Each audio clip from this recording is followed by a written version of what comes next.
ઓમ નારાયણઃ પરો વ્યક્તાત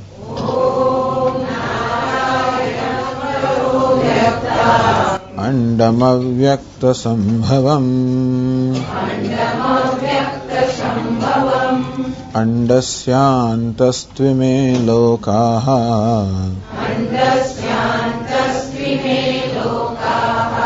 સપ્તદ્વીપા ચ મેદિની.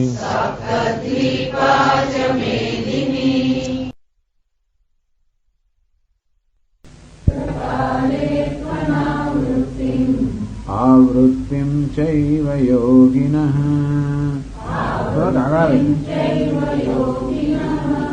પ્રયાતા યાન્તિ તં કાલં વક્ષ્યામિ ભરતર્ષભ વક્ષ્યામિ ભરતર્ષભ. અગ્નિર્જ્યોતિરઃ શુક્લઃ ષण्मासा उत्तरायणम् तत्र प्रयाता गच्छन्ति ब्रह्म ब्रह्मविदो जनाः.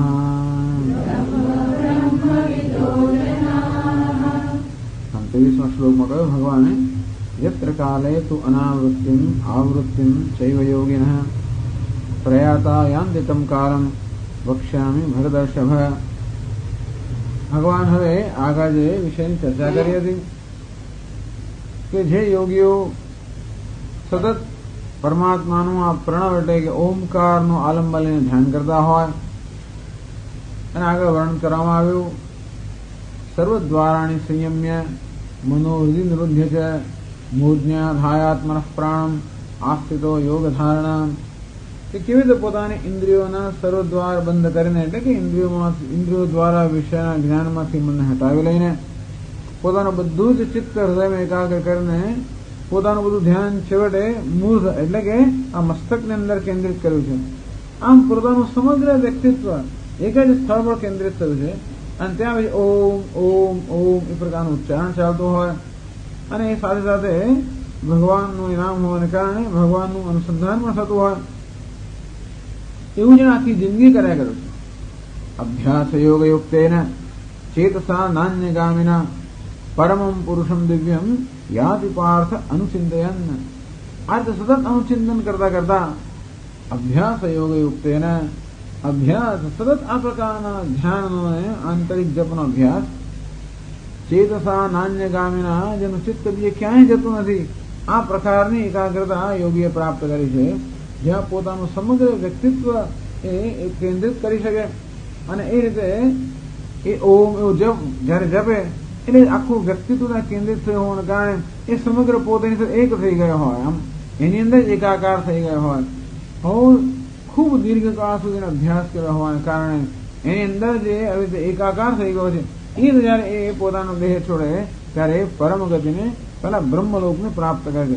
ઉત્તરાયણ માર્ગ દ્વારા બ્રહ્મલોકને પ્રાપ્ત કરે અને ક્રમે કાળે કરીને છોડે મુક્ત થાય આ પ્રકારનો સિદ્ધાંત છે.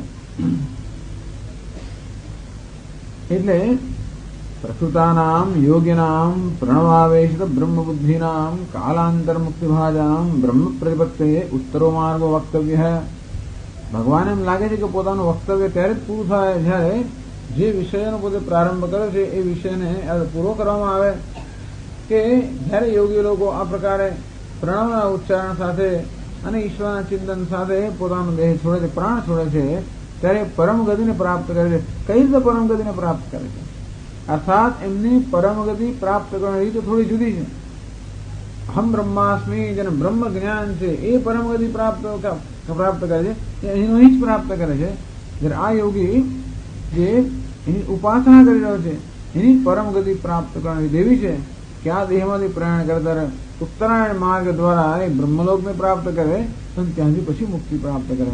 અને તેથી જે ઉત્તરાયણ માર્ગ છે એનું પણ વક્તવ્ય કરવું જોઈએ તો જ આ વિષયની ચર્ચા પૂરી થાય નહીં તો અધૂરો રહી જાય વિષય. એ હેતુથી ભગવાન આ ઉત્તરાયણ ગતિનું અહીં વર્ણન કરવા માંગે છે. પણ જોડે જોડે ભગવાન દક્ષિણાયન ગતિનું પણ વર્ણન કરે છે. એવું કેમ કરતા હશે? તો કે ઉત્તરાયણ ગતિની સ્તુતિ કરવા માટે, કે કેવી ઉત્તરાયણ દ્વારા ગતિ થાય, તો કેવું મનુષ્ય કે જીવ આ પુનરાવર્તનમાંથી મુક્ત થઈ જાય. જ્યારે દક્ષિણાયન અર્થાત દક્ષિણ માર્ગે ગતિ થાય તો એ પુનરાવર્તનમાંથી મુક્ત થતું નથી. આ વસ્તુ પણ કહેવાની, આનું મહત્વ સ્થાપિત કરવા માટે. કારણ કે જે વસ્તુઓ આપણે જેનું વિધાન કરવા માંગતા હોઈએ, જેની પ્રેરણા પ્રદાન કરવા માંગતા હોઈએ, એની સ્તુતિ કરીએ. અને બીજામાંથી એમાં તો જ મનુષ્ય પ્રવૃત્ત થઈ શકે જ્યારે બીજામાંથી એ પોતાના મનને હટાવી લે. એટલે બીજી જે ગતિ છે, જે દક્ષિણાયન માર્ગની ગતિ છે, અને દક્ષિણાયનની ગતિ અર્થાત અમુક પ્રકારનું જીવન, કહેવાનો ભાવ એ છે કે અમુક પ્રકારનું જીવન મનુષ્ય જીવ્યો હોય તો એની ઉત્તરાયણ માર્ગે ગતિ થાય, અમુક પ્રકારનું જીવન જીવ્યો હોય તો દક્ષિણાયન માર્ગે ગતિ થાય. અને તેથી ઉત્તરાયણ ગતિની સ્તુતિ કરે અને તે એમ કરીને દક્ષિણાયનમાંથી આના મનને વિમુખ કરવા માંગે છે. પણ દક્ષિણાયનમાંથી આપણે વિમુખ થવું હોય તો એ પ્રકારના જીવનમાંથી પણ વિમુખ થવું પડે.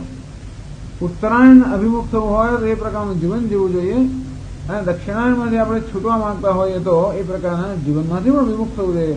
આમ ભગવાન આવી રીતે મરણ પછીની ગતિની વાત કરતા કરતા આપણને જીવન રીતિ માટેનું પણ વિધાન કરી રહ્યા છે. કે પ્રકાશમય જીવન હોય તો પ્રકાશમય આપણી ગતિ થાય, અંધકારમય જીવન હોય તો અંધકારમય ગતિ થાય. તો માણસ ઉજ્જવળ જીવન જીવવું જોઈએ, પ્રકાશમય જીવન જીવવું જોઈએ, અને તો પ્રકાશમય લોકમાં કે એ પ્રકારના ક્ષેત્રમાં આપણી ગતિ થાય, એ પણ ભગવાન આમાં કહી રહ્યા છે. અંતેથી કહ્યું યત્ર કાલે તો અનાવૃત્તિમ આવૃત્તિમ ચૈવયોગિનઃ. હે અર્જુન, યત્ર કાળે અર્થાત જે કાળે, એમાં કાળનો અર્થ ખરેખર સમય એવું કરવાના બદલે શંકરાચાર્ય સમજાવે છે કે સમયના અભિમાની દેવતા. હવે ચર્ચા કરી કે દરેક જે વૈશ્વિક ઘટનાઓ બની રહી છે કુદરતની અંદર, કે બ્રહ્માંડમાં જે કંઈ બની રહ્યું છે, એ દરેક ઘટનાના કોઈ અધિષ્ઠાન દેવતા હોય છે કે અધિકારી દેવતા હોય છે, જેના અધિકારમાં એ ઘટના હોય. અને તેથી જાણે કે ઈશ્વરે બધા અધિકારીઓને જગતની ભિન્ન ભિન્ન પ્રવૃત્તિઓનું સંચાલન કરવા માટે બધા અધિકારીઓ ન નિમેલા હોય, એ અધિકારીઓ નામ જ દેવતાઓ. અને તેથી આ મૃત્યુના પણ અધિકારવાળા દેવતાઓ છે, કે જીવની જ્યારે ગતિ થાય ત્યારે જે સ્થળોએથી કે જે અવસ્થામાંથી પસાર થતા હોય, એ દરેક અવસ્થાનું સંચાલન એ કોઈ દેવતા દ્વારા થતું હોય. એટલે જાણે કે જીવ એક પછી એક દેવતા, આપણે જેમ અહીંથી નાસિક જેવું હોય તો કેટલા બધા પ્રદેશોમાંથી પસાર થવું પડે, દરેક જિલ્લાઓ જુદા, દરેકને ઓફરો જુદા, બધું જુદું, દરેકને બધી પસાર થવું પડે. અને તેથી એકમાંથી બીજામાંથી ત્રીજામાં એનો અધિકારી પછી આપણે ત્યાં સોંપે, પેલો અધિકારી પેલી બાજુ સોંપે, બસ બદલવાની, 6 બસ બદલવાની, તો એકમાંથી બીજામાં જેમ આપણે જતા હોઈએ. અને તે રીતે આ જીવ પણ જાણે કે અનેક બધા ક્ષેત્રમાંથી ન પસાર થતો હોય, અને ભિન્ન ભિન્ન દેવતાઓનું એક ક્ષેત્રમાં સંચાલન હોય. એટલે આ ક્ષેત્રમાં અગર આ દેવતાના સંચાલનમાં હોય, પછી બીજા ક્ષેત્રમાં જાય આગળ, એટલે બીજા દેવતાના સંચાલનમાં આવે. એમ કરતા કરતા એટલે ભગવાનના દેવતાઓનું વર્ણન કરે છે કે આ રીતે ઉત્તરાયણ માર્ગે જયારે ગતિ થાય ત્યારે કયા કયા દેવતાઓથી સંચાલિત ક્ષેત્રમાં કે અવસ્થામાંથી આ જીવ પસાર થાય અને છેલ્લે બ્રહ્મલોકને પ્રાપ્ત કરે. અથવા દક્ષિણાયન માર્ગે ગતિ થાય તો કયા કયા દેવતાઓથી સંચાલિત અવસ્થાઓ કે ક્ષેત્રોમાંથી પસાર થતો હતો એ ચંદ્રમા લોકને પ્રાપ્ત કરે. એ ભગવાન જેવું શાસ્ત્રમાં કહેવામાં આવ્યું છે એ કહી કહે છે. આ બધી વસ્તુઓ પૂર્ણ રીતે શ્રદ્ધાનો વિષય છે. મર્યા પછી શું થાય છે અને આ બધું છે કે નહીં, આ પૂરેપૂરી શ્રદ્ધાનો વિષય છે. આના માટે આપણી પાસે કોઈ પુરાવો નથી, કોઈ સાબિતી નથી, આ જ માત્ર સાબિતી છે. એટલે શ્રાદ્ધ અને બધી વિધિ આપણે કરતા હોય છે, જે મરણોત્તર વિધિ એ બધી શ્રદ્ધા પર આધારિત હોય છે. શ્રદ્ધયા યત ક્રિયતે તત્ શ્રાદ્ધમ. આમ શ્રદ્ધાથી જે કરવામાં આવે એનું નામ શ્રાદ્ધ. કેમ શ્રદ્ધા છે? શાસ્ત્રના વચનમાં શ્રદ્ધા છે. કદાચ હવે કાળે કરીને આપણને શાસ્ત્રમાં એવી કોઈ જાજી શ્રદ્ધા ન રહી હોય તો પછી એ વસ્તુ આપણે કરી શકતા નથી. કારણ કે એમાં એની કોઈ ખાતરી, એનો કોઈ પુરાવો તો છે નહીં કે સ્વામીજી જીવનું મર્યા પછી આવું થાય છે, પહેલા દિવસ આ કરો, બીજા દિવસ પેલું કરો, બ્રાહ્મણ હોય અને પેલા આ કરો, દરરોજ કરીને કરાવતા હોય. એમ કરીને જાત જાતના દ્રવ્યોને કેટલું દાન ને બધું કરવાનું હોય. એટલે આપણે સંકોચ થાય કે આ બધું કરીએ છીએ પણ શેના માટે, એટલે કોણ લઈ જાય? બ્રાહ્મણ લઈ જાય છે વગેરે વગેરે. એટલે આપણને આવું થાય. એટલે ખરેખર આપણે અહીં કરીએ છીએ તો પેલા જીવને પહોંચે છે કે નથી પહોંચતું, આ તો પ્રશ્નો થાય આપણને. એના કોઈ ઉત્તર નથી. શ્રદ્ધા સિવાય એનો કોઈ ઉત્તર આપણે છે નહીં. ધીમે ધીમે આ શ્રદ્ધા ઓછી થતી જાય છે, કારણ કે આપણા મૂળભૂત શાસ્ત્રોથી આપણે ધીમે ધીમે ધીમે આપણે ચંતર ઉત્પન્ન થતું જાય છે. અંતેથી આપણને કોઈ આવા મૂળભૂત શાસ્ત્રોનું શ્રવણ કરવાનો પ્રસંગ મળતો નથી હોતો. એટલે કોઈક કે પછી આપણે પછી એ કોઈ બ્રાહ્મણ કે આવું કરવું છે એનામાં જેટલી શ્રદ્ધા હોય એટલે પછી આમાં શ્રદ્ધા થઈ જાય. અને એમાં શ્રદ્ધા ના હોય કે આ તો કહે છે આ તો સ્વામીજી તમને ખબર નથી, આ લોકો તો બ્રાહ્મણો શું શું કરતા હોય છે વગેરે એમ કરીને એમાં શ્રદ્ધા જતી રહે, એના બધામાં શ્રદ્ધા જતી રહે. પણ ટૂંકમાં ભગવાન આપણું જે વર્ણન કરે છે એ આપણે એમના વચન છે માટે સત્ય તરીકે સ્વીકારી લેવાનું. આવું છે કે નહીં હોય તો એ શું, ના હોય આપણે એની સાથે કંઈ લેવા દેવા પણ નથી, કારણ કે આપણા એવી ગતિની માટે પ્રયત્ન કરી રહ્યા નથી. પણ આવી બધી વસ્તુઓ છે એ હોવાના કારણે એ જાણવું યોગ્ય છે. એ દ્રષ્ટિએ એનું વર્ણન કરવામાં આવે છે. એ અર્જુન, જે માર્ગ પર જવાથી પુનરાવૃત્તિ થતી નથી અને જે માર્ગ પર પ્રયાણ થવાથી પુનરાવૃત્તિ થાય છે તે બંને માર્ગનું વર્ણન કરીશ. એ 24મા શ્લોકમાં કહ્યું, અગ્નિ જ્યોતિ અહઃ શુક્લ ષણ્માસા ઉત્તરાયણમ તત્ર પ્રયાતા ગચ્છન્તિ બ્રહ્મવિદ જનાઃ. આ બ્રહ્મવિદ જનાઃ, બ્રહ્મવિદ આ ભાષ્ય આપણે કહ્યું કે વાંચેલું માણસ ત્યાં સુધી. બ્રહ્મવિદ અર્થાત બ્રહ્મની ઉપાસના કરનારા. એક તો બ્રહ્મની કે પરમાત્માની ઉપાસના કરનારા છે અને બીજા પરમાત્માના આત્મ સ્વરૂપે જાણનારા છે. એકને આપણે ઉપાસક કહીએ અને બીજાને શું કહીએ? જ્ઞાની કહીએ. તો ઉપાસકમાં ને જ્ઞાનીમાં ભેદ છે કે જ્ઞાની પરમાત્માના આત્મ સ્વરૂપે જાણે છે, જ્યારે ઉપાસક હંમેશા પરમાત્માને પોતાને ભિન્ન રૂપે જાણતો હોય, એની ભક્તિ કરતો હોય, એનું ધ્યાન કરતો હોય, એની ઉપાસના કરતો હોય. એટલે બ્રહ્મવિદ એનો અર્થ કર્યો શંકરાચાર્યજીએ બ્રહ્મ ઉપાસન પરાહ જનાહ. જે મનુષ્યો બ્રહ્મની અર્થાત સગુણ બ્રહ્મની ઉપાસના કરી રહ્યા છે, એનું ધ્યાન કરી રહ્યા છે, એવા જે ભક્તો છે કે ઉપાસકો છે. બ્રહ્મ ગચ્છન્તિ, એ લોકો બ્રહ્મને પ્રાપ્ત કરે અર્થાત બ્રહ્મલોકને પ્રાપ્ત કરે. અહીં ક્રમેણ બ્રહ્મ ગચ્છન્તિ, પહેલા બ્રહ્મલોકને પ્રાપ્ત કરે અને પછી બ્રહ્મને પ્રાપ્ત કરે. એમાં એવું કહેવાય છે કે બ્રહ્મલોકમાં ગયા પછી ત્યાં આગળ ઘણો લાંબો સમય એ લોકો નિવાસ કરે અને આ કલ્પનો જયારે અંત આવે ત્યારે બ્રહ્માજીની જયારે ગતિ થાય, મોક્ષ પ્રાપ્ત થાય તો આ લોકોમાં પ્રાપ્ત થઈ જાય, અભિજાતનું કહેવામાં આવે છે. એ રીતે ક્રમેણ એટલે કે કહે છે બ્રહ્મ ક્રમેણ વાક્ય શેષ, કાળે કરીને કાલાંતર મુક્તિ થાય. અમુક કાળ પછી એમને મુક્તિ થાય આ કલ્પનો જયારે અંત આવે ત્યારે. તો કહ્યું શંકરાચાર્ય કે અગ્નિ, આ બધા કોના નામ છે? અગ્નિ એટલે કે અગ્નિ, જ્યોતિ એટલે કે જ્વાળા, અહ એટલે કે દિવસ, શુક્લ એટલે શુક્લ પક્ષ, ષણમાસા ઉત્તરાયણ અર્થાત ઉત્તરાયણના 6 માસ. એમ કે ભગવાન શેનો અહીંયા નિર્દેશ કરે છે? શંકરાચાર્ય મહારાજ કહે છે કે એ દ્વારા આ ભિન્ન ભિન્ન દેવતાઓનો નિર્દેશ થયો છે. એટલે કે ઉત્તરાયણના 6 મહિના અર્થાત ઉત્તરાયણના 6 મહિનાનું સંચાલન કરનાર દેવતા. શુક્લ પક્ષ એટલે શું? શુક્લ પક્ષનું સંચાલન કરનાર દેવતા. દિવસ એટલે શું? દિવસનું સંચાલન કરનાર દેવતા. અને અગ્નિ અને જ્યોતિ, અગ્નિ એટલે પણ કોઈ કાળના અભિમાની એવા દેવતા સમજી લેવાના. અહ એટલે કે દિવસના લોકો એવા, જ્યોતિ એટલે કે એવા કોઈ કાળના અભિમાની દેવતા સમજી લેવાના. કારણ કે અહીંયા કાળ સમયનો ખૂબ ઉલ્લેખ છે. એટલે આ અગ્નિ ને જ્યોતિ ખરેખર અગ્નિ ને જ્વાળા કે કાળનું સૂચન નથી કરતા, એ તો કોઈ દેવતાઓનું સૂચન કરે છે. પણ કોઈ રીતે આપણે એને કાળના અભિમાની દેવતા સમજી લેવાના કે બીજા બધા કાળના દેવતાઓ છે. તો આના માટે છંદોગી ઉપનિષદમાં બધી ચર્ચાઓ આવે છે કે મનુષ્યની કેવી ગતિ, કેવા પ્રકારની આહુતિના જીવનમાં આપી છે એ પરથી એની ગતિ નક્કી થતી હોય. કયા પ્રકારની આહુતિ આપી અર્થાત કયા પ્રકારનું કર્મ કરવું, કયા પ્રકારની ભાવનાઓ સેવી છે એ પરથી મૃત્યુ પછી એની ગતિ થાય.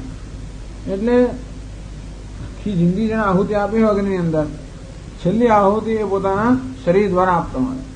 એટલા માટે આપણે ત્યાં આ રીતે અગ્નિ સંસ્કાર કરવામાં આવતો હોય કે એ આ મનુષ્ય જેને સમગ્ર જીવન દરમિયાન અગ્નિમાં આહુતિ આપી છે એ છેવટે પોતાના શરીર રૂપી આહુતિ અગ્નિ દેવતાને અર્પણ કરે છે. એમ કરવાથી પછી એના ઉપાધિ અંદર જે પંચમહાભૂત રહેલા છે એ બધા પંચમહાભૂત પેલા ધુમાડા સાથે ઉપર જાય. અને પછી ધીમે ધીમે ક્રમે ક્રમ કરીને એ લોકો બ્રહ્મલોકમાં જાય. આ પ્રકારનું વર્ણન છે. તમે લખ્યું છે તે અર્ચિભિ અભિસંભવંતી અર્ચિષઃ અહઃ અન્ન આપૂર્યમાણ પક્ષમ આપૂર્યમાણ પક્ષાદ યાન ષટ ઉદંગેતિ માસાહ તાન માસેભ્ય સંવત્સરમ સંવત્સરાત આદિત્યમ આદિત્યાત ચંદ્રમસમ ચંદ્રમસ વિદ્યુતમ અહવદ. ટૂંકમાં પહેલા અર્ચિસ એટલે કે જ્યોતિને પ્રાપ્ત થાય, પછી ત્યાંથી અહ એટલે દિવસના દેવતાને પ્રાપ્ત થાય, ત્યાંથી પછી શુક્લ પક્ષના દેવતાને પ્રાપ્ત થાય. ટૂંકમાં પ્રકાશમય દેવતાઓ ઉત્તરાયણ ગતિ જેની થતી હોય એને કેવી છે? પ્રકાશમય એનો માર્ગ છે. એનો માર્ગ કેમ પ્રકાશમય છે? કારણ કે પ્રકાશમય કે ઉજ્જવળ જીવન જીવે છે. કેવું જીવન જીવે છે? નિષ્કામ કર્મનું જીવન જીવે છે અને ઈશ્વરની ઉપાસનાનું જીવન જીવે છે. એ જીવન કેવું છે? ઉજ્જવળ જીવન છે. એમાં કારણ કે એમાં વિવેક છે. જે લોકો કર્મ તો કરે અને યજ્ઞ યાગાદી પણ કરે, પણ એ કોઈ કામનાઓથી કરતા હોય, એ કામના અજ્ઞાનની ઉપજ હોવાને કારણે, અવિવેકની ઉપજ હોવાને કારણે એને આપણે અંધકારમય જીવન કહીશું. એટલા જ માટે એ લોકોની દક્ષિણાયન માર્ગ જે અંધકારમય દેવતાઓ છે તે તરફ એની ગતિ થાય. એ બીજા બધા કરતા સારા જ છે, કારણ કે એમને યજ્ઞ યાગાદી કર્યા છે, સેવાઓ કરી છે, માટે એમને સ્વર્ગ કે ચંદ્રલોક પ્રાપ્ત થવાનો. અને છતાં પણ માણસ સ્વાર્થ પ્રેમ પ્રવૃત્તિ કરે એને અજ્ઞાન કે અવિવેકની ઉપજ માની છે. એ રીતે આપણે એને સ્વાર્થમય જીવન છે એ કેવું છે? અંધકારમય જીવન છે. અને નિસ્વાર્થ જીવન છે કે પરાર્થ જીવન કેવું છે? પ્રકાશમય જીવન છે. એટલે પ્રકાશમય જીવન જીવ્યા હોય તો મૃત્યુ પછી એ પ્રકાશમય દેવતાઓના ક્ષેત્રમાં એની ગતિ થાય. એના બધા પ્રકાશમય દેવતાઓ છે. અર્ચિ એટલે કે જ્યોતિ, ત્યાંથી દિવસ, ત્યાંથી આપૂર્યમાણ પક્ષ એટલે કે શુક્લ પક્ષ, ત્યાંથી પછી ઉત્તરાયણ, ત્યાંથી પછી સંવત્સર, ત્યાંથી પછી આદિત્ય, ત્યાંથી પછી ચંદ્ર, ત્યાંથી પછી વિદ્યુત એટલે વીજળી, અને ત્યાંથી પછી બ્રહ્મલોક આવું વર્ણન છે. આથી થોડા વધારે દેવતા. આ તો છંદોગી ઉપનિષદ વર્ણન આવ્યું. આવું વર્ણન ઘણી જગ્યાએ આવે છે. એટલે ખરેખર આવું થતું હોય છે. બધું જો બધા વર્ણન આપણે ધ્યાનમાં લઈએ અને બધા દેવતાઓ જો સમજીએ તો જીવ જયારે અહીંથી પ્રયાણ કરે ત્યારે એવું કહેવાય કે એની સાથે સાથે જે પ્રકારની આહુતિ અને જીવનભર આપી છે એ બધી આહુતિ પણ સૂક્ષ્મ રૂપમાં પરિણમીને એ જીવની આસપાસ વીંટળાઈ વળે. આમ કપડું જેમ પહેર્યું હોય ને તેમ આહુતિ કે ભાવનાઓ જે સેવી હોય એ પ્રકારની એ સૂક્ષ્મ રૂપે એની સાથે જાય.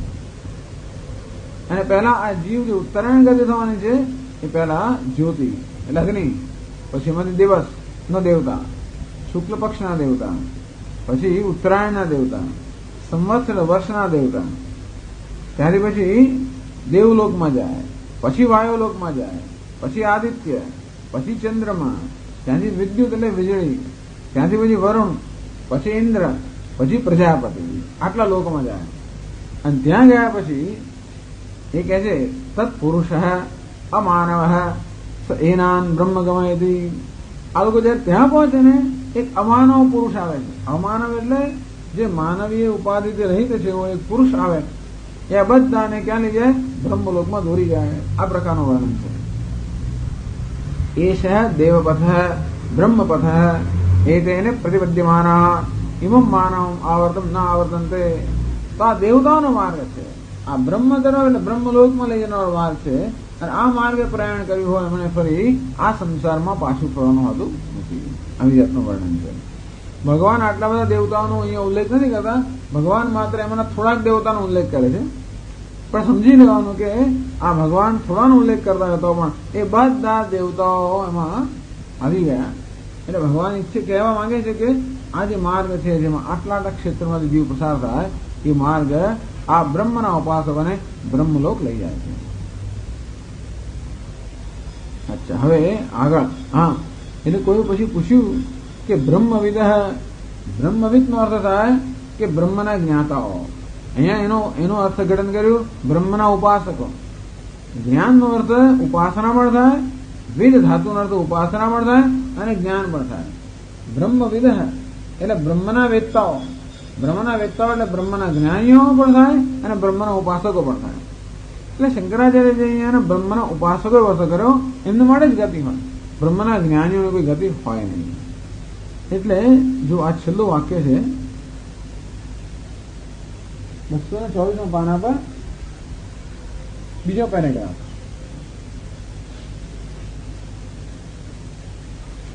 નહીં સદ્ય મુક્તિ ભાજા સમ્યક દર્શન નિષ્ઠાના ગતિ આગતિર્વા ક્વચિદસ્તે ન તસ્ય પ્રાણાઃ ઉત્ક્રામન્તે इति श्रुतेः ब्रह्म संलीन प्राणाः एव ते ब्रह्ममयाः ब्रह्मभूताः एव ते क्रमेण तु गच्छन्ति ब्रह्म ब्रह्मविदो जनाः.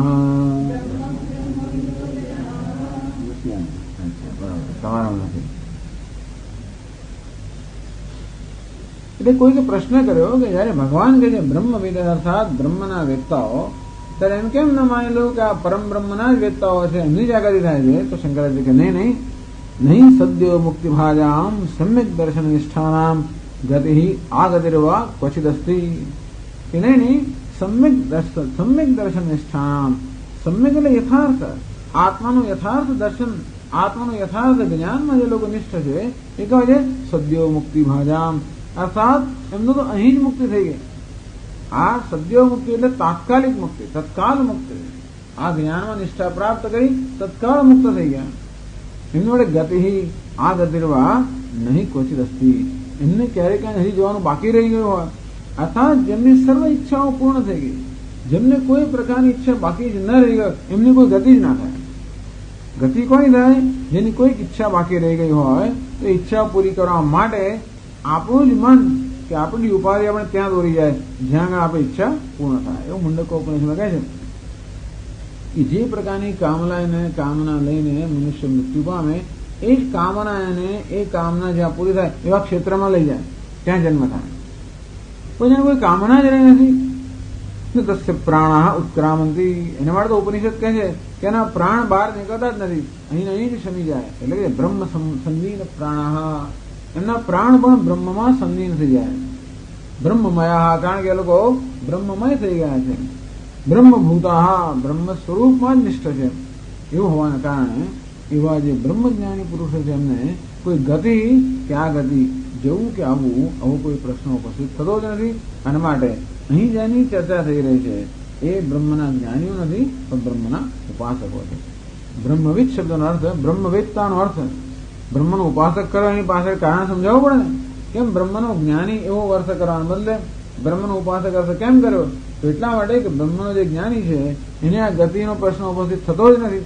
અને માટે આ ગતિના સંદર્ભમાં એ બ્રહ્મના ઉપાસક થવા જોઈએ. હવે 25મા શ્લોકમાં આને દેવયાન કહે છે, દેવનો માર્ગ. પેલો પછી બીજો છે પિતૃયાન, એટલે કે પિતૃઓનો માર્ગ. આદિત્ય કે બ્રહ્મલોકમાં લઈ જાય, પેલો ચંદ્રલોકમાં લઈ જાય, એવો બીજો માર્ગ છે. 25મા શ્લોકમાં એનું વર્ણન કરે ભગવાન. ધૂમો રાત્રિસ્તથા કૃષ્ણઃ ષण्मासा દક્ષિણાયનમ તત્ર ચાંદ્રમસં જ્યોતિઃ યોગી પ્રાપ્ય નિવર્તતે.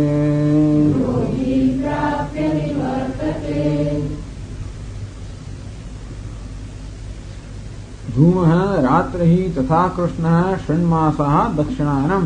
આ બધા અંધકારમય માર્ગની વાત કરે છે. એના દેવતા ધૂમ એટલે ધુવાડો, રાત્રિ એ પણ અંધકાર, કૃષ્ણ પક્ષ એ પણ કેવો છે અંધકારમય પક્ષ. ષण्मासा દક્ષિણાયનમ, દક્ષિણાયન 6 માસ. આ બધા અંધકારમય દેવતાઓ જે માર્ગના અધિષ્ઠિત દેવતાઓ, અધિષ્ઠાન દેવતાઓ છે. તત્ર ચાંદ્રમસમ જ્યોતિ, એ માર્ગ પર જતો જતો આ યોગી જે છે એ ચાંદ્રમસમ જ્યોતિ અર્થાત ચંદ્રમાના લોકને પ્રાપ્ત કરે છે. ચંદ્રનો એક લોક છે, એ લોકમાં જઈને જે પ્રકારના ભોગ ભોગવાના હોય એ પ્રકારના ભોગને પ્રાપ્ત કરે છે.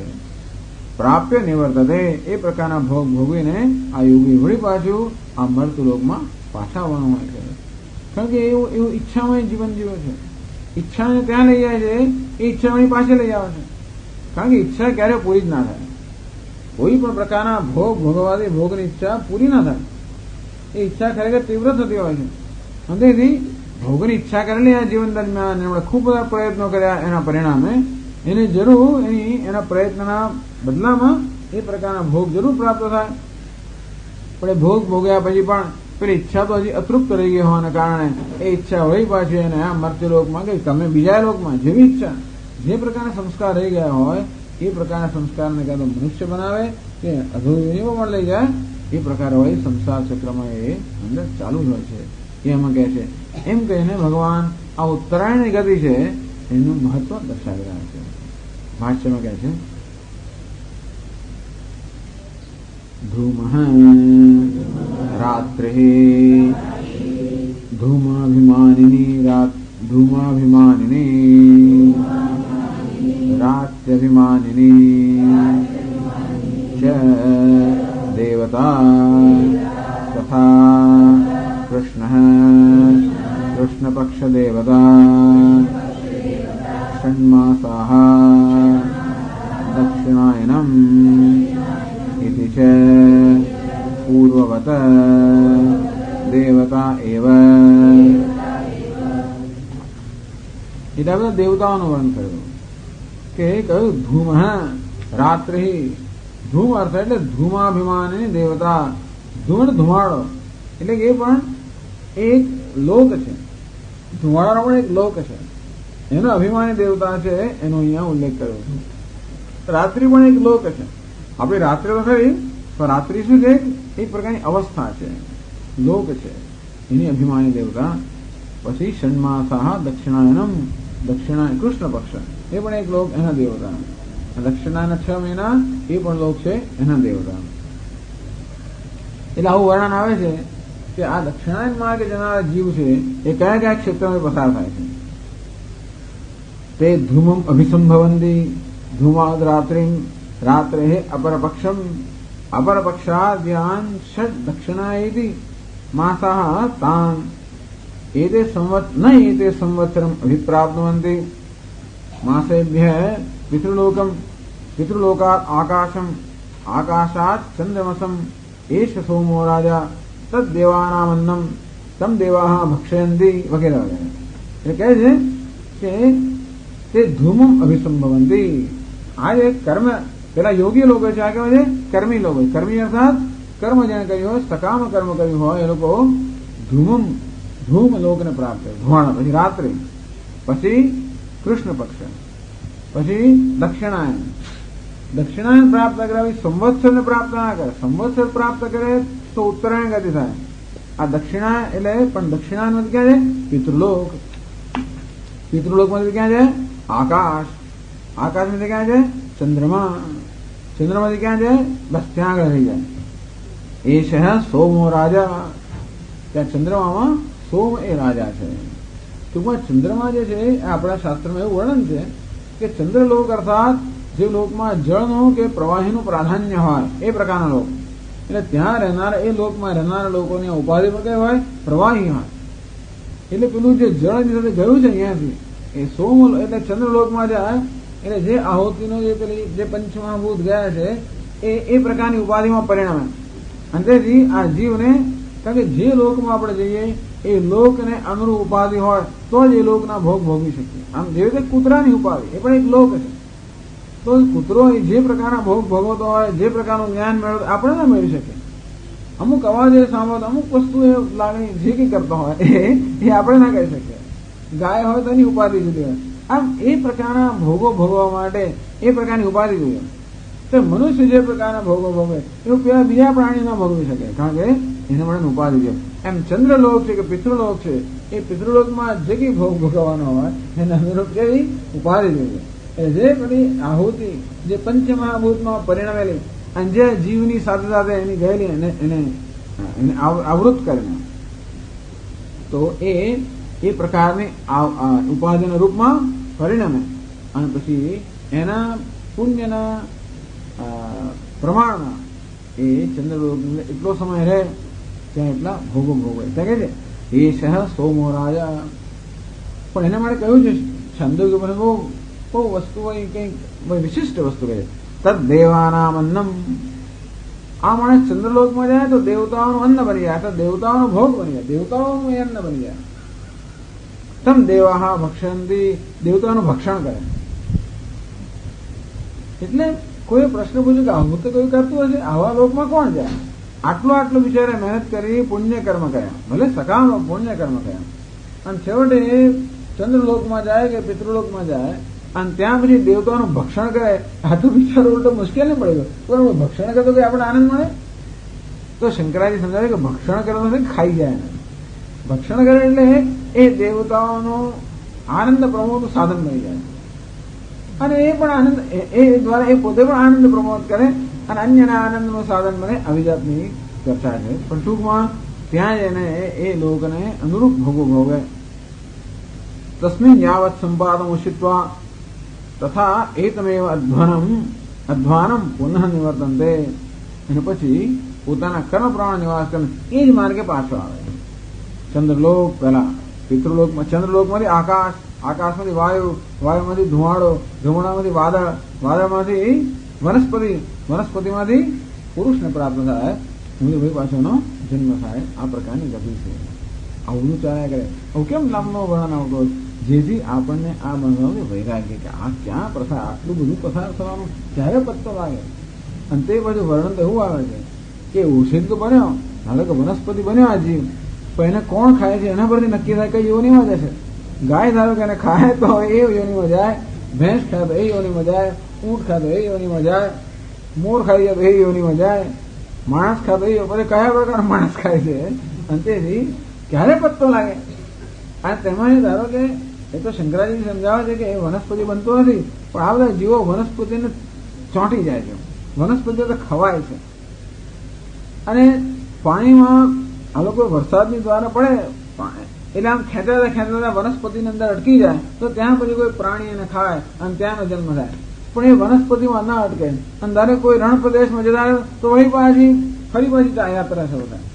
એટલે ક્યારે એવો ચાન્સ લાગે આપણો કે આ બધી ગતિ થતા થતા આપણે જળની એટલા વરસાદ પડે તો કેટલાય જીવો વરસતા હશે. આના પ્રમાણે તો પર્જન્ય ઔષધિ એટલા વરસાદમાં કેટલાય જીવો વરસતા હશે.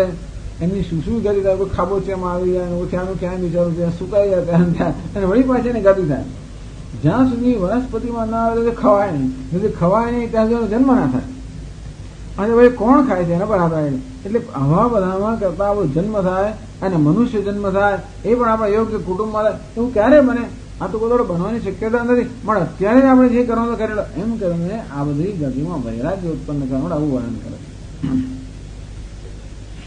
ચાલો એમાં એટલે એવા બીજા બધા ટૂંકમાં આ પ્રકારનું વર્ણન જે આવે છે શાસ્ત્રમાં એને અનુરૂપ ભગવાન પણ વર્ણન કરે છે. પછી આગળ ભાષ્યમાં કહે છે છેલ્લા વાક્યમાં તત્ર ચંદ્રમસી ભવમ ચાંદ્રમસમ જ્યોતિઃ ફલમ ઇષ્ટાધિકારી યોગી કર્મી પ્રાપ્ય ભુક્ત્વા તત્ક્ષયાત નિવર્તતે. તત્ર ચાંદ્રમસમ જ્યોતિઃ યોગી પ્રાપ્ય નિવર્તતે. તત્ર ચાંદ્રમસમ જ્યોતિઃ, જ્યોતિનો અર્થ કર્યો કર્મફળ, જ્યોતિનો અર્થ કર્યો કર્મફળ. ચાંદ્રમસ ચંદ્રમા લોકની અંદર જે ઉપલબ્ધ હોય એને કહેવાય ચાંદ્રમસ.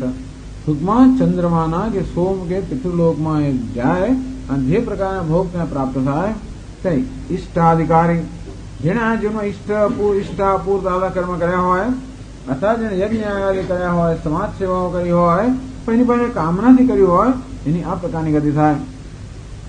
ભલે યોગી કયો પણ ખરેખર કયો છે કર્મી, અર્થાત કર્મ કરનાર છે. યોગી એટલે ધ્યાન યોગ્ય નથી, આ કર્મ કરનાર છે, તે પણ સકામ કર્મ કરનાર છે. તો આ રીતે જ્યોતિ એટલે કર્મફળને પ્રાપ્ત કરીને ભુક્ત્વા તત્ક્ષયાત નિવર્તતે, એનો ક્ષય જયારે થાય એટલે એના પુણ્યનો ક્ષય થાય વળી પાછો નિવર્તતે, એટલે કે વળી પાછો આવે છે.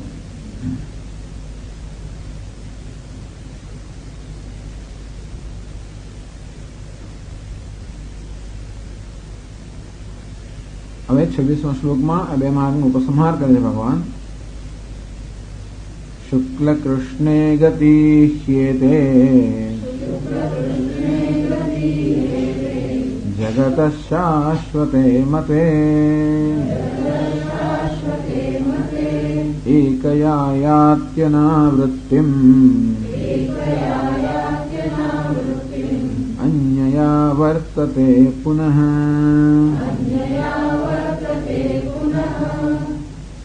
શુક્લ કૃષ્ણે ગતિ એતે જગત શાશ્વતે મતે.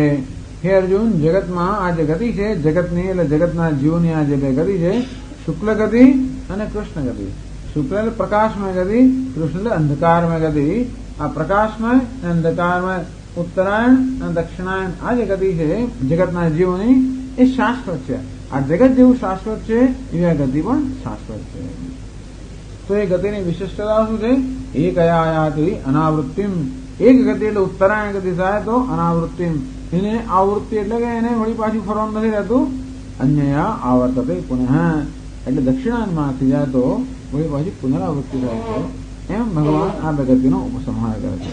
ભાષ્યમાં કહે છે શુક્લ કૃષ્ણે શુક્લાચ કૃષ્ણાચ શુક્લ કૃષ્ણે જ્ઞાન પ્રકાશ કૃત્વા શુક્લા તદભાવા કૃષ્ણ એતે શુક્લ કૃષ્ણે ગતિ જગત ઇતિ અધિકૃતાનાં જ્ઞાન કર્મણોઃ ન જગત સર્વસ્યૈવ એતે ગતિ સંભવતઃ શાશ્વતે નિત્યે સંસારસ્ય નિત્યત્વાत् મતે અભિપ્રેતે તત્ર એકયા શુક્લયા યાતિ અનાવૃત્તિમ અન્યયા ઇતરયા આવર્તતે પુનઃ ભૂયઃ. શુક્લાચ કૃષ્ણાચ શુક્લ કૃષ્ણે, શુક્લ અને કૃષ્ણ. શુક્લ એટલે સફેદ, કૃષ્ણ એટલે કાળો. બે ગતિ છે, સફેદ અને કાળી. એટલે કે છે જ્ઞાન પ્રકાશ કૃત્વાત શુક્લા. તો જેના જેનો જ્ઞાનનો પ્રકાશ છે, વિવેકનો પ્રકાશ છે, અને એને કારણે જેનામાં વૈરાગ્ય છે, એને કારણે જે ભોગોમાં ફસાતો નથી, એને કારણે જેનું ચિત્તમાં એકાગ્રતા છે, એને કારણે જેનું ચિત્ત ઈશ્વરમાં કેન્દ્રિત છે, એનું જીવન કેવું છે? તો કે પ્રકાશમય જીવન છે. અને માટે એને જે ગતિ પ્રાપ્ત થાય કેવી છે? પ્રકાશમય ગતિ. માટે ભગવાનને શુક્લ ગતિ કહે છે. શુક્લ એટલે કે સફેદ કે પ્રકાશમય. તો અભાવાત કૃષ્ણ, જેના જીવનમાં આ પ્રકારનો વિવેક નથી, અંતે વૈરાગ્યનો અભાવ છે, અંતે ભોગ બુદ્ધિ છે, અને ભોગ બુદ્ધિને પ્રેરણે સત્કર્મ કરે છે. હવે આપણે પેલા જે લોકો દુષ્કર્મ કરતા હોય એની વાત કરતા જ નથી. આ દક્ષિણાયન ગતિ પ્રાપ્ત કરનાર લોકોમાં બહુ પુણ્યશાળી છે. પણ એ પુણ્યશાળી લોકો કેવા છે? તો કે ભોગની ઈચ્છાથી પ્રેરાઈને પુણ્ય કરનારા છે. બીજા લોકો છે એ યોગની ઈચ્છાથી પ્રેરણા કરનારા છે. આ ભોગની ઈચ્છાથી પ્રેરણા કરનારા હોવાને કારણે ભોગ છે એ અવિવેકનું દર્શન કરાવે છે. અવિવેક એટલે કે અજ્ઞાન એટલે અંધકાર, અને એમનું જીવન કેવું છે? અંધકારમાં. જોલો પુણ્યશાળી લોકો હોય, આટલા સારા કર્મ કરતા હોય, તો પણ એમના બુદ્ધિમાં જો વિવેક ના હોય તો જીવન કેવું છે? અંધકારમાં જીવન. એટલે તદભાવાત કૃષ્ણ, અર્થાત જેના જીવનમાં આ પ્રકારનો વિવેકનો પ્રકાશ નથી એ લોકો આવી અંધકારમાં ગતિને પ્રાપ્ત કરે છે.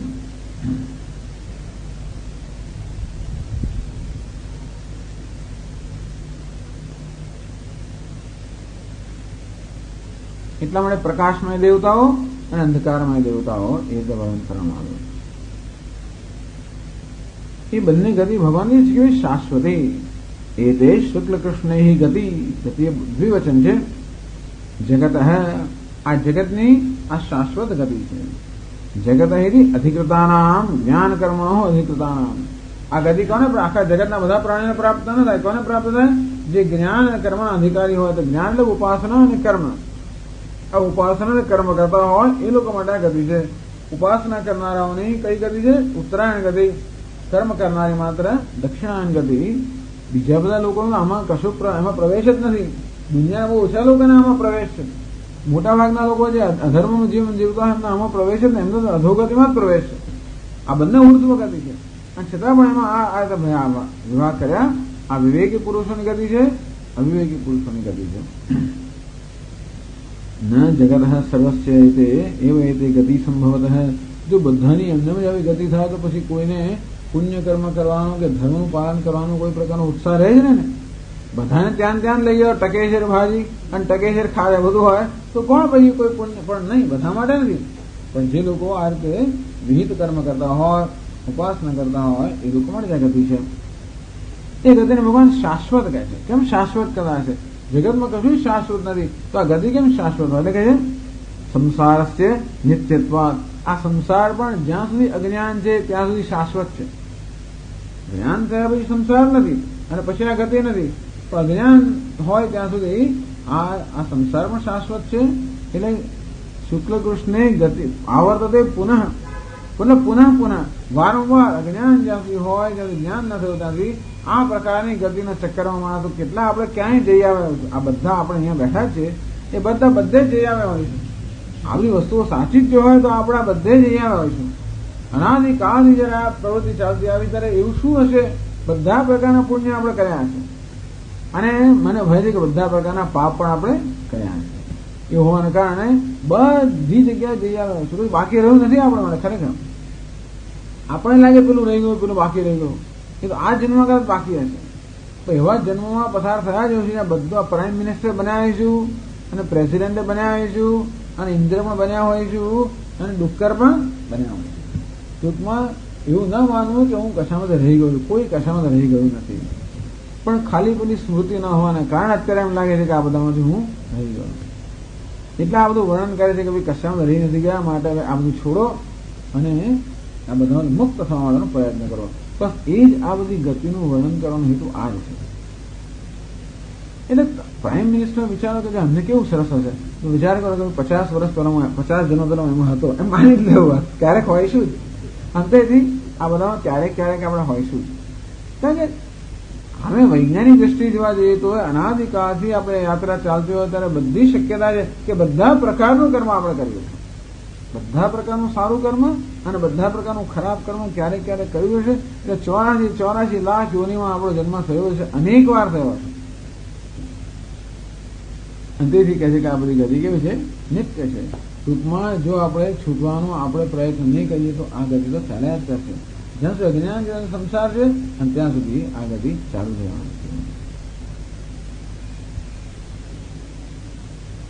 અને તેથી આ બધાનું ફલિત શું છે? અર્થાત આ બધામાંથી શું શીખવાનું, શું સમજાવે છે ભગવાન કહે છે? તત્ર એ વાંચી લીધું. તત્ર એ ગયા શુક્લયાપી અનાવૃત્તિ. અર્થાત જે શુક્લ ગતિ એટલે કે પ્રકાશમય ગતિ છે એમાં પાછા ફરવાનું નથી. અન્ય આવર્તતે પુનઃ અને બીજામાંથી પાછા ફરવાનું છે. આ પ્રકારનો જીવનમાં ક્રમ છે. પુણ્યશાળી ધાર્મિક માણસ માટે આ ક્રમ છે. ધાર્મિક નથી એમનો ક્રમ જુદા પ્રકાર. જાય સ્વ મ્રિયસ્વ. જે લોકો રમણીય ચરણા છે અર્થાત રમણીય કર્મ કર્યા છે એમની આ ગતિ છે. કપૂય ચરણા જે લોકો પાપ કર્મ જ જેનું જીવનમાં છે એ લોકો અધોગતિ. એમાંય કેવા પાપ! ઘણા લોકોને બી આ જાત જાતની કોઈ શું કરે, શ્વાન કૂતરા હોય, ડુક્કર એવી મળે. એથી વધારે પાપ કરવા તો શું થાય? આ બધા ચોમાસામાં પેલા પતંગિયાનું થાય ને, જાય સ્વ મ્રિય છે. જન્મ્યા મર્યા. જન્મ્યો પેલી ગરોળી આવી છે ને, જન્મ્યો કે હડપ થઈ ગયો, જન્મ્યો કે મર્યો. આ પ્રકારની ગતિ મળે. જેવું કર્મ એ પ્રકારની ગતિ. આપણને એમાં બહુ રસ નથી કારણ કે આપણે એમાં કોઈ કર્મ કરતા નથી. પણ આવું બધું જીવનની અંદર છે, જાણવા જેવું વસ્તુ. અને તેથી હું કેમ આ બધું જાણીને આપણને એનો લાભ શું છે? તો 27મા શ્લોકમાં ભગવાન એ કહે છે, નૈતે શ્રુતિ પાર્થ જાનન યોગી મુહ્યતિ કશ્ચન તસ્માત સર્વેષુ કાલેષુ યોગયુક્તો ભવાર્જુન.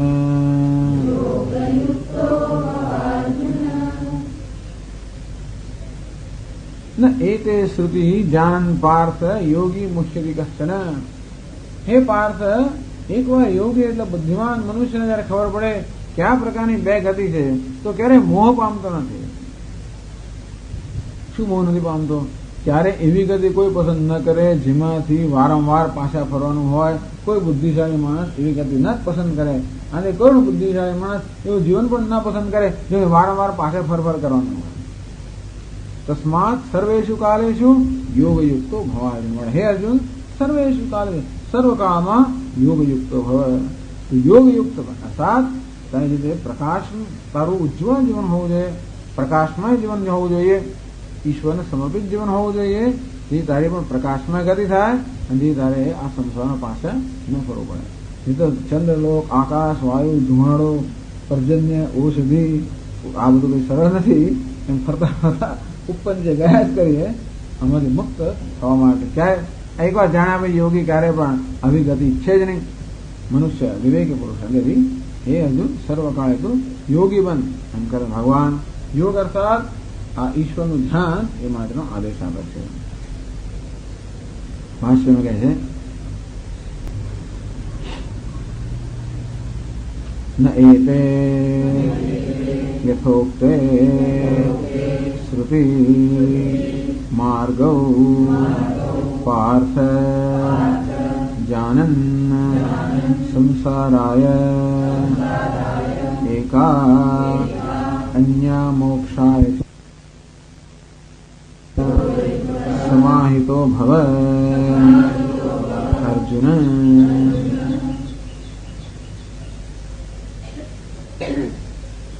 એ તે યથોક્ત એટલે આ જેનું વર્ણન કરવામાં આવ્યું શ્રુતિ. શ્રુતિ શબ્દનો અર્થ પણ ગતિ થાય કે માર્ગ થાય. આ બે માર્ગ છે હે અર્જુન જેનું વર્ણન કરવામાં આવ્યું. જાણન આ સમજીને, આ જાણીને, અર્થાત આ ગતિ, આ પ્રકારની ગતિ છે એ સમજીને, બસ આટલું સમજીને. શું સમજ્યો? સંસારાય એકા અન્ય મોક્ષાય છે. એક ગતિ સંસાર માર્ગમાં જ હંમેશા આપણે પ્રવૃત્ત રહે છે અને બીજી ગતિ આપણને સંસારથી મુક્ત કરે છે. એ જ જાણીને યોગી ન મુખ્યથી કશ્ચન કશ્ચિત અપી. ક્યારે પણ કોઈ યોગી ક્યારેય પણ આમાં મોહિત ન થાય. અર્થાત કોઈ પણ યોગી ક્યારે દક્ષિણાયન પ્રાપ્ત થાય અને વારંવાર આવર્તન થાય એ પ્રકારનું જીવન ક્યારેય કોઈ પણ વિવેકી પુરુષ ન પસંદ કરે.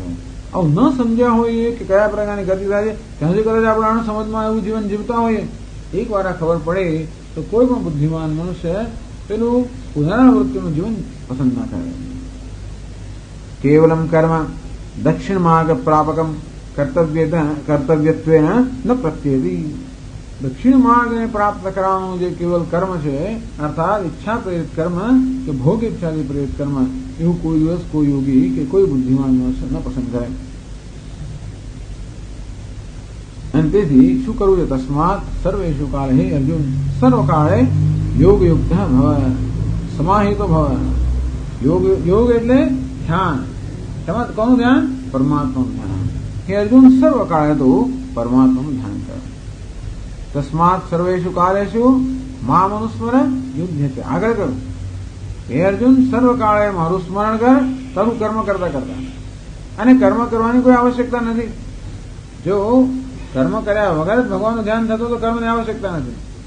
પણ ધ્યાન અમે તો ભગવાનનું ના થાય, મનમાં એટલી બધી સ્વસ્થતા ન હોય, એટલી જયારે શાંતિ ન હોય, તો પછી કર્મ કર, તારી ફરજ બજાવ અને એ કર્મ કરતા કરતા મારું સ્મરણ કર.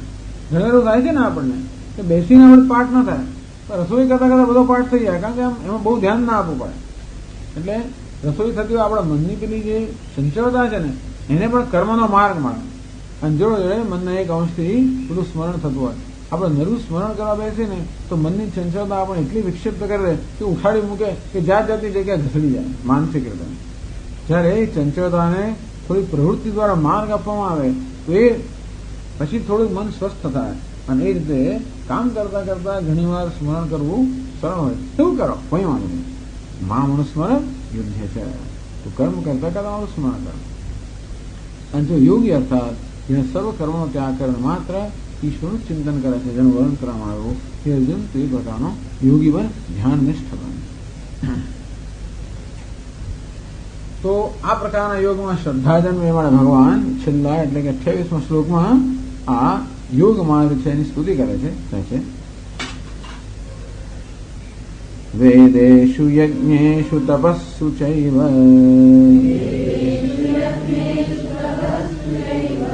દાનેષુ યત પુણ્યફલં પ્રદિષ્ટં અત્યેતિ તત્સર્વમિદં વિદિત્વા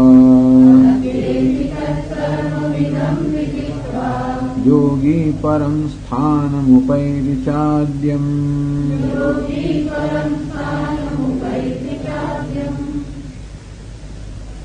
વેદેષુ યજ્ઞેષુ તપસ્સુ, વેદમાં યજ્ઞ, વેદના અધ્યયનમાં, યજ્ઞના અનુષ્ઠાનમાં, તપશ્ચર્યામાં, દાનેષુ દાન કરવામાં, એક પુણ્ય ફલમ પ્રદિષ્ટમ. હે અર્જુન, આ બધા ધાર્મિક કર્મ કરવામાં જે પ્રકારનું પુણ્ય ફળની વાત કરવામાં આવી છે, તત્સર્વમિદમ અત્યેતિ, તત્સર્વ અત્યેતિ, આ બધાથી પ્રાપ્ત થતા પુણ્ય ફળનો પણ અતિક્રમણ કરી જાય. કોણ? યોગી. અર્થાત ઈશ્વરના ધ્યાનમાં નિષ્ઠ જે યોગી છે એ બધા પુણ્ય કર્મ કરતા પ્રાપ્ત થતા પુણ્યથી કેટલું અતિક્રમણ કરી જાય. ટૂંકમાં ઈશ્વરના ધ્યાનથી જે પ્રકારનું પુણ્ય પ્રાપ્ત થાય એ બીજા કોઈ પ્રકારના કર્મથી પ્રાપ્ત ન થાય. માટે યોગી પરમ સ્થાન એટલું જ નહીં, પણ યોગી પરમ સ્થાન ઉપૈતિ ચાદ્યમ, એ આદિ પુરુષ પરમાત્માનું ચિંતન કરતો હોવાને કારણે યાદ્ય સ્થાન અર્થાત પરમાત્માને પ્રાપ્ત કરે છે. પેલા બધા લોકો પુણ્ય કર્મ કરીને વળી પાછા આવર્તન થાય એમનું, જ્યારે આ યોગીનું ક્યારે પણ આવર્તન ન થાય. એમ કરીને ભગવાન આ યોગ માર્ગની સ્તુતિ કરે છે. ભાષ્યમાં સમજાવે છે શૃણુ યોગસ્ય માહાત્મ્યમ વેદેષુ સમ્યગ અધીતેષુ યજ્ઞેષુ ચ પ્રાદ્ગુણ્યેન અનુષ્ઠિતેષુ તપસ્સુ ચ સુતપ્તેષુ દાનેષુ ચ સમ્યક દત્તેષુ યદેતેષુ પુણ્યફલમ પુણ્યસ્ય ફલમ પુણ્યફલમ પ્રદિષ્ટં શાસ્ત્રેણ અત્યેતિ અતીત્ય ગચ્છતિ તત્સર્વં ફલજાતં ઇદં વિદિત્વા સપ્ત પ્રશ્ન નિર્ણય દ્વારેણ ઉક્તમ સમ્યક અવધાર્ય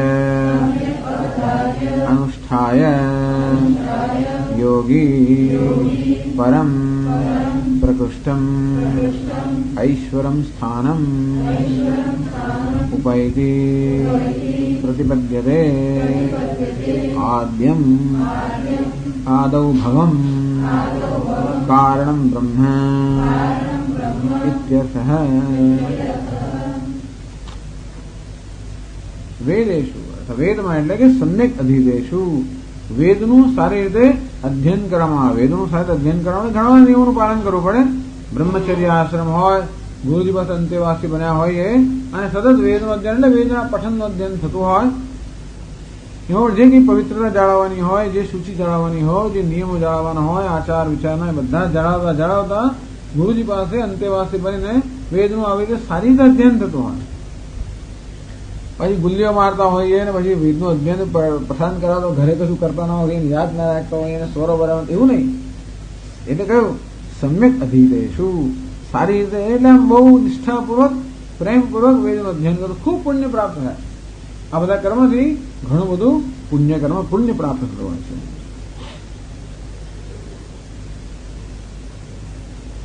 પવિત્ર પાણિત્વ પ્રાંગમુખત્વાદિ સાહિત્યમ અધ્યયનસ્ય સમ્યક્ત્વમ. આમ હાથ પગ બારવાર ધોઈને પછી પવિત્ર થઈને ઉત્તર દિશામાં મુખ રાખીને પછી વેદનું અધ્યયન બરોબર થતું. એટલે ટૂંકમાં એવું બધું કરવાની છે. સ્વામી બધી દિશાઓ સમાન જ છે ને, ભગવાન રચેલી છે. ઉત્તર દિશા દક્ષિણ દિશામાં શું પહેરે, પણ આમાં હેતુ એ છે કે આ વસ્તુ માટે મારો કેટલો આદર છે બતાવે છે. અને એના માટે મને આદર હોય ને તો પછી જે પ્રકાર આદેશ આપવામાં એ પ્રકારે કરવું. એ આદેશનો અનાદર ગણશો કે એના માટે પણ વેદ માટે પણ આદર નથી. તેથી આ બધા નિયમો જે છે એનું પાલન મુખ્યત્વે શું બતાવે છે? આદર બતાવે. એ સિવાય પણ એનો હેતુ હોય છે, આપણે કદાચ ન સમજ પડે, પણ આપણા માટે આદર પણ બતાવે છે. આ રીતે યોગ્ય રીતે વેદનું અધ્યયન થયું હોય જે પુણ્ય પ્રાપ્ત થાય. તપસ્સુ યજ્ઞેશુ સાત પુણ્ય અનુષ્ઠિતેશુ, ખૂબ યજ્ઞ યાગનું અનુષ્ઠાન થતું હોય અને યજ્ઞ અનુષ્ઠાન પણ બધા અંગ સારી થતું હોય. ચલો આ નહીં કરો ચાલશે ને પેલું. ઘણી આજકાલ તો બધા લોકો શાસ્ત્રીજીને બોલાવે ત્યારે લગ્ન કરવા હોય, બધું કંઈ કરવું હોય તો વિધિ માટે પહેલેથી કહે કે મહારાજ 1 કલાકથી વધારે સમય નથી, 1.5 કલાકથી વધારે સમય નથી, પહેલેથી મહારાજને કહી દે. એટલે મહારાજે વિધિ એ પ્રમાણે કરવાની. એ તો અમેરિકામાં મહારાજો પણ કહે કે તમારે 1.5 કલાકમાં લગ્ન કરાવવું છે, 5 કલાકમાં કરાવવું છે, 1.5 કલાકમાં કરાવવું છે, 2 કલાકમાં, એમ પેકેજ હોય, પેકેજ તૈયાર. ટૂંકમાં આપણે કરીએ ખરા પણ એમાં શ્રદ્ધા ના હોય, કરીએ બધું ના કરીએ અને પછી કરવા ખાતર કરીએ તો એ વસ્તુ આપણે એટલી બધી ફાયદાકારક ના થાય. એટલે કે સાત પુણ્ય અનુષ્ઠિતેશુ, યજ્ઞ યાગાદિનું અનુષ્ઠાન કર્યું હોય અને એમાં જે કે ગુણ અથવા જે કે અંગ હોય બધાનું યોગ્ય રીતે અનુષ્ઠાન કર્યું હોય શ્રદ્ધાથી. અંગોપાંગ સાહિત્ય અને શ્રદ્ધયા સમ્યક શ્રદ્ધાપૂર્વક બધા અંગ અને ઉપાંગ, અંગ અને ઉપાંગ બધાની સાથે જયારે અનુષ્ઠાન થાય. તપસ્સુ તો ઘણું પુણ્ય થાય, યજ્ઞ આગળ એનું ખૂબ પુણ્ય થાય. તપસ્સુ છે સુતપ્તેશુ, સારી રીતે તપશ્ચર્યા કરી હોય. સારી તપશ્ચર્યા એટલે એ જ કે મન અને ઇન્દ્રિયોની એકાગ્રતા હોય. મનોબુદ્ધિ એકાગ્રેણ શ્રદ્ધયા સુતપ્તેશુ, મન બુદ્ધિની એકાગ્રતા કરીને શ્રદ્ધાપૂર્વક તપ કરવામાં આવે તો એ પ્રકારનું તપ. દાનેશુ સમ્યક દત્તેશુ, દાન સારી રીતે દેવામાં આવે. દાન દેવાનું એટલે કોઈને આપી દીધું એવું નહીં, પણ સારી રીતે. તુલા પુરુષાદિશુ દેશે કાલે પાત્રે, તુલા પુરુષનું બહુ મોટું મહત્વ છે. અર્થાત પુરુષનું વજન કરીને વસ્તુ આપવામાં આવે, આટલી સાકર આપીને આટલું આપ્યું તે આપ્યું, એ દાન બહુ મહત્વનું ગણાતું લાગે છે. દેશે કાલે પાત્રે કે શ્રદ્ધયા સમ્યક દત્તેશુ, એ પછી યોગ્ય સ્થળે, યોગ્ય સમયે, યોગ્ય પાત્ર નામ ગમે તો આપી દઉં ના ચાલે. દાન કરવામાં પણ આ બધી વસ્તુનું ધ્યાન રખાય. ટૂંકમાં આ બધા નિયમોનું પાલન એ વસ્તુઓનો આદર બતાવે છે. નિયમનું પાલન ન કરીએ એનો કે આપણે એના માટે આદર નથી. તેથી આ રીતે બધું થયું હોય દાન, એમાં ખૂબ પુણ્ય છે. એ દેશુ પુણ્ય ફલમ, એટલે પુણ્યસ્ય ફલમ ઉદિષ્ટમ શાસ્ત્રેણ, શાસ્ત્રમાં આ બધા કર્મ કરવા માટે જે પ્રકારના પુણ્ય ફળ, જે પુણ્ય મળે છે એનો જે ઉલ્લેખ નિર્દેશ થયો છે. આતિથ્ય એ આ બધાનું એટલે યોગ જે છે, ઈશ્વરનું ધ્યાન જે છે એ આ બધા પુણ્ય ફળને અતિક્રમણ કરી જાય છે. અર્થાત ઈશ્વરનું ધ્યાન કરાવવું યોગ છે, એને જે પુણ્ય ફળ પ્રાપ્ત થાય, જે ફળ પ્રાપ્ત થાય એ બધા પુણ્યનું અતિક્રમણ કરી જાય છે. અતીત્ય ગચ્છતિ, અત્યેતિ એટલે અતીત્ય ગચ્છતિ તત્સર્વમ ફલજાતમ ઇદમ વિદિત્વા. આ જાણીને, આ એટલે શું એટલે શંકરાચાર્ય સમજાય પહેલેથી આખા અધ્યયન સપ્ત પ્રશ્ન નિર્ણય દ્વારેણ ઉક્તમ કિમ તદ બ્રહ્મ કિમ અધ્યાત્મમ કિમ કર્મ પુરુષોત્તમ અધિભૂતમ ચ કિમ પ્રોક્તમ અધૈવમ કિમુચ્યતે અધિયજ્ઞ કથમ કોત્ર પ્રયાણ કાલે તે કથમ જ્ઞેયોસી નિયતાત્મ. આમ 7 પ્રશ્નો કરેલા. તમારા 7મા પ્રશ્નોની બહુ લાંબી ચર્ચા નહીં. પહેલા 6 પ્રશ્નો ઉત્તર સંક્ષેપમાં આપી દેવામાં આવે, પણ એટલે એની પણ ધ્યાનમાં લેવાની જરૂર છે. ભલે એ સંક્ષેપમાં કહેવું, કારણ કે ભગવદ્ ગીતાના બીજા અધ્યાયમાં એ 6 પ્રશ્ન વિશે ઘણું કહેવામાં આવ્યું છે. અને એટલા માટે અધિયજ્ઞ ઈશ્વરની વિભૂતિનું બધું વર્ણન અન્યત્ર બહુ છે. ત્યારે પ્રયાણ કાળ વગેરેનું વર્ણન માત્ર આ અધ્યાયમાં હોવાને કારણે એનું વિસ્તારથી વર્ણન કરવામાં આવ્યું. પરંતુ સપ્ત પ્રશ્ન નિર્ણય દ્વારેણ ઉત્તમ, આ અધ્યાયની અંદર આ 7 પ્રશ્ન હતા અર્જુનના, અને ભગવાને જે પ્રકારનો નિર્ણય કર્યો એ રીતે ભગવાને જે નિર્ણય કર્યો છે એ બરોબર જ્ઞાન પ્રાપ્ત કરીને સમ્યક અવધાર્ય અનુષ્ઠાય. સારી રીતે એ તો ઈશ્વરનું ચિંતન, એટલે આ જ ઈશ્વરનું ચિંતન. ઈશ્વર જ કેવો છે? કર્મ છે, એ જ પરમ બ્રહ્મ છે, એ જ કર્મ છે, એ જ અધિભૂત છે, એ જ અધિદૈવ છે, એ જ અધિયજ્ઞ છે, એ જ પ્રયાણ કાળે પ્રાપ્ત કરવાનું છે. એમ કે સર્વત્ર ઈશ્વરની વિભૂતિનું દર્શન, સતત એનું ધ્યાન. યોગી પરમ સ્થાન ઉપયતી, આવો જ યોગી છે જે બ્રહ્મમય બની, ઈશ્વરમય બની ગયો છે, એ પ્રકૃષ્ટ એટલે પરમ ઉત્કૃષ્ટ સ્થાન પ્રાપ્ત કરે છે. કેવું ઐશ્વરમ સ્થાનમ, ઐશ્વર વિષ્ણુ પરમમ પદમ, આ વિષ્ણુનું પરમ પદ છે એ પરમાત્માને પ્રાપ્ત કરે છે. પ્રતિપદ્યતે કેવું છે? આદ્યમ સ્થાન આદોભૂમ, અર્થાત જે સર્વદા પ્રારંભમાં હોય એટલે કારણ, જે સર્વનું કારણ છે પરમાત્માને, એનું જે સ્થાન છે એના યોગી પ્રાપ્ત કરે છે. એમ કરીને આ યોગ માર્ગની ભગવાન છે વડે સ્તુતિ કરે છે કે બીજા બધા જે પુણ્ય ફળ પ્રાપ્ત થાય એ બધાનું ક્યાંય અતિક્રમણ કરીને આ યોગી પરમાત્માના પરમ સ્થાનને પ્રાપ્ત કરે છે. અને માટે તસ્માદ સર્વેષુ કાલેષુ યોગયુક્તો ભવાય. માટે હે અર્જુન, સર્વ કાળે તું યોગયુક્ત બન, અર્થાત યોગમાં નિષ્ઠ બન. આમ કરીને મુખ્યત્વે 8મા અધ્યાયમાં ઈશ્વરનું જ નિરૂપણ છે. કેવું? ધ્યાન દ્વારા. એટલે ઈશ્વર જે છે એને ધ્યેય તરીકે અહીંયા નિરૂપ્યો છે. એક જ્ઞેય ઈશ્વર છે, બીજો ધ્યેય ઈશ્વર છે. ધ્યાન જેનું થાય એવો ઈશ્વર અને જ્ઞાન જેનું પ્રાપ્ત કરે એવો ઈશ્વર. સગુણ બ્રહ્મ છે ધ્યાનનો વિષય છે, નિર્ગુણ બ્રહ્મ છે જ્ઞાનનો વિષય છે. એ મુખ્યત્વે સગુણ બ્રહ્મની, ધ્યેય બ્રહ્મની નિરૂપણ કરવામાં આવે. આ રીતે 8મો અધ્યાય પૂરો થાય છે. ઓમ તત્સત ઇતિ શ્રીમદ્ભગવદ્ગીતાસુ ઉપનિષત્સુ બ્રહ્મ વિદ્યાયામ યોગશાસ્ત્રે શ્રીકૃષ્ણાર્જુન સંવાદે અક્ષર બ્રહ્મ યોગો નામ અષ્ટમોધ્યાય. આ રીતે શ્રીમદ ભગવદ્ ગીતામાં જે ઉપનિષદ છે, ઉપનિષદ રૂપ છે, ત્યાં બ્રહ્મ વિદ્યા અને યોગશાસ્ત્રનું નિરૂપણ થયું છે. તે શ્રી કૃષ્ણ અર્જુનના સંવાદના રૂપમાં છે. એમાં 8મો અધ્યાય છે. અક્ષર બ્રહ્મ યોગ કે છે, જોયા નામ છે. અહીં તેના મહાપુરુષ યોગ કહે છે. મહાપુરુષ યોગ, મહાપુરુષ પરમાત્મા જેનો વિષય છે, અથવા અક્ષર બ્રહ્મ અવિનાશી બ્રહ્મ જેનો વિષય છે, એવો 8મો અધ્યાય સમાપ્ત થયો. સર્વધર્માન પરિત્યજ્ય મામેકં શરણં વ્રજ અહં ત્વા સર્વ પાપેભ્યઃ મોક્ષયિષ્યામિ મા શુચઃ. હરિ ઓમ. બીજા પણ નામ છે. બ્રહ્માક્ષર નિર્દેશ એક નામ શંકરાચાર્યને કયું આપે છે? બ્રહ્માક્ષર નિર્દેશ. ત્યારે મધુસૂદન શું નામ આપે છે? અક્ષર પરબ્રહ્મ યોગ. આ ભિન્ન ભિન્ન નામ બધામાં છે.